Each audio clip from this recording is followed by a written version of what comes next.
today I wanted to go over with you some of your driving features in any of the Outback, Impreza, Crosstrek, any type of car that has this big 11.6-inch screen right here. So in this tab, it might look different for another car. That's just because I'm in a touring edition right now, so it has the most features, and I'm in the Outback. So it might look a little bit different to yours, but the features are all practically the same across. So of course, right here we have vehicle dynamics control. That is just traction control. There's never really a reason to turn it off unless you're in a really sticky situation, like maybe you're stuck in snow or mud or gravel and you need to like dig yourself out. But besides that, you should leave it on 24/7. I've never really seen it used to have to take it off. And it's really good just for keeping traction, of course. Now with X mode right here, we are going to see that X mode is on and ready. So X mode basically is like an enhanced all-wheel drive. A lot of people think like, oh, do I need to put my car in X mode? Do I need to keep my car in X mode? There's not really a reason for that unless like you're in really bad conditions, or maybe you're on like a dirt road going slow or up a mountain trail. So in X mode, you can only be going 0 to 25 miles per hour. If you go above 25 miles per hour, it's going to kick you out of that mode, but it'll bring you back in once you reach about 12 to 15 miles per hour. Again, if you slow down. Of course, in some models, you're going to see a snow dirt and a deep snow mud. Now, the main difference between X mode snow dirt and deep snow mud is in snow dirt, it won't take off your traction control, but in deep snow mud, it will. Just like I was talking about with your traction control up there, if you need to dig yourself out of a situation and you need that wheel spin that it's not allowing you with traction control on, that's kind of why they take it off. They want to make sure that you'll be able to dig yourself out of a situation to gain traction again. And then, of course, we're going to see this little green downhill car icon right there. It might be a little hard to see. Let me zoom in. Alrighty. So that downhill car icon, what that is our hill descent control. Basically, if I'm going down a hill and I can be anywhere from about 1 to 12 miles per hour.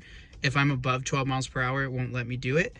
So I'll just use Seattle, for example. We're going down a really icy hill in Seattle.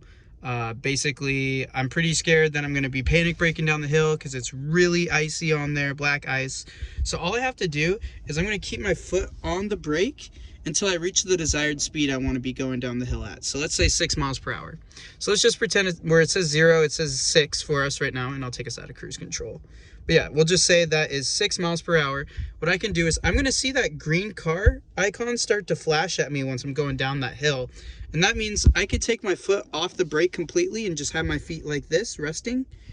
And it is going to go ahead and control my speed. You're going to feel your front left and front right tire kind of like clunk a little bit. It's going to feel a little weird, sound a little weird. It's okay. It's the feature working.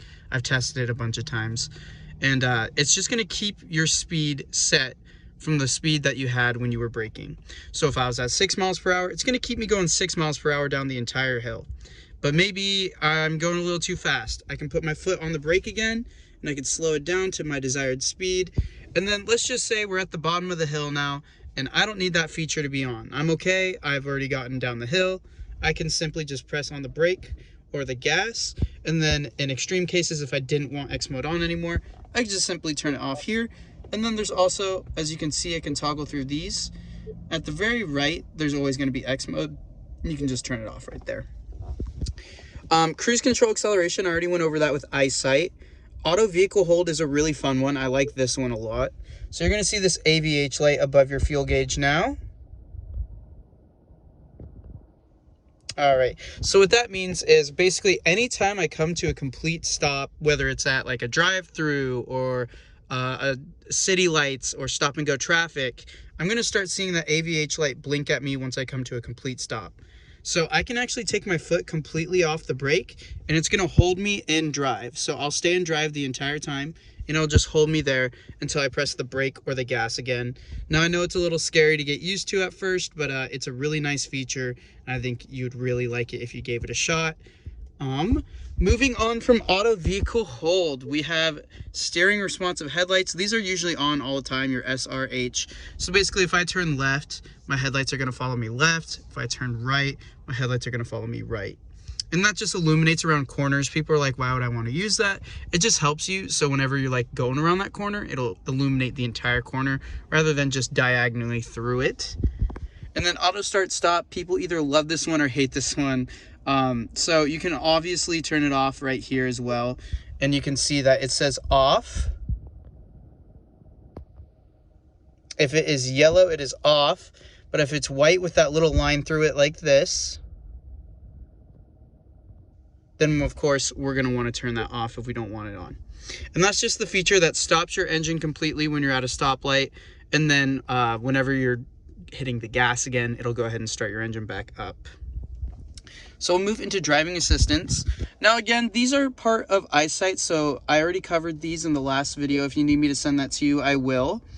But these at the bottom, we have rear vehicle detection, which is your blind spot detection, BSD, or rear cross traffic alert, your RCTA. So basically, if I turn that off really quick, and then I'm going to go ahead and turn it back on. If you look at the mirrors, you'll see that the mirrors glow again. So that's just our blind spot detection coming on. And in the rear cross traffic alert, if I go into reverse really fast, you're going to see if there was someone behind my car, like coming out this way, we'll just say they're like this, you'll see it tell you right here on the screen that there's a vehicle behind you. And that is it with that feature. And of course it says user not registered in driver monitoring system. Register, and I'm going to cover that in the next video. So I'm going to go ahead and move on to more settings down here. We have warning volume, minimum, mid, or max. And then we also have units right here. I like to show people who like to go to Canada this one, because if I am right here, you see miles per hour at this screen. Now, if I want to switch it, I can go to kilometers, and I'll go ahead, I'll switch it to kilometers now. And as you see, that all changed that. So if you like to go to Canada, it's a really convenient feature.